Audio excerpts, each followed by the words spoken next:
Электр энергиянын баасы 23 тыйынга кымбаттап, 1 сомду түзгөнү турат. Буга чейин суунун баасы да кымбаттары айтылган болчу. Биз бул боюнча элдин пикирин сурайбыз. Биз менен бирге болуңуздар. Начар жашагандар бар, жакшы жашагандар бар. Азыр төлөй албагандар толтурады. Электрик жагынан мен макул эмесмин. Бизге пенсионерлерге жакшы эмес, кыйналабыз да. Анан башкаларга билбей. Кымбаттаган элге негизи жакпайт да. Кымбатташ керек. Ал эми түшүнүш керек да, эл ошонучу. Экономикабыз ушундай түшүп турган убакта, мисалы үчүн кайсы бир жылдар эсимде жок, Япония 2 жыл свет жок жашаган. Ушул экономикасын көтөрүш үчүн. Анан биздин элдер ушуну туура түшүнүш керек. Абдан туура чечим бул. 1 сомго кымбаттады, 1 сом деле көп деле эмес.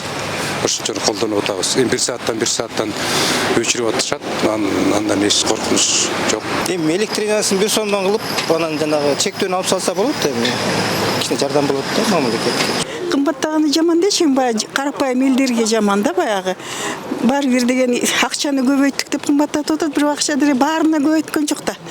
Эл катары эле каршымын, бирок башка эмесин дагы ойлош керек го дейм. Экономикалык жактан ошого туура келип атат деп. Электр энергиясы өзүбүздөн чыгып аткандан кийин эмне себептен бизге мындай эме кылыш керек да? Кымбаттатыш керек. Ошонун себебин бизге булар айтыш керек да. ГЭС салып атабыз, жаңы ГЭСтерди оңдоп атабыз, момунчалаган акчалар берилип атат деп министр финансы Жапаров, Акылбек Жапаров айтпады беле. Ошол акчалардын баары элдин акчалары каяка кетип атат.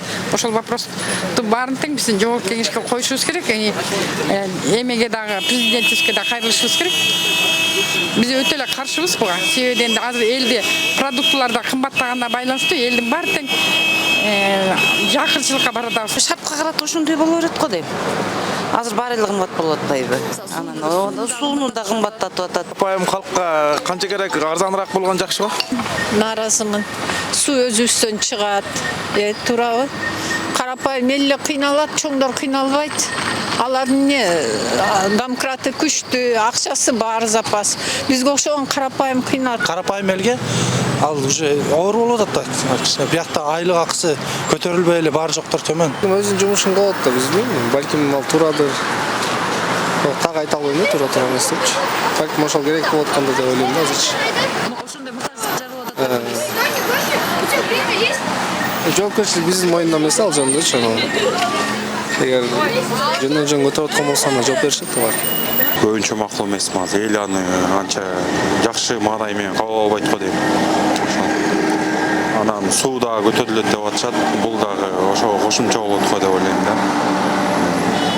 Азырынча ушул өлкөбүз кичине өнүккөндөн кийин, өнүгүп, кичине элдердин маанайы дагы кичине көтөрүлгөндөн кийин көтөрүлүшсө жакшы болмок.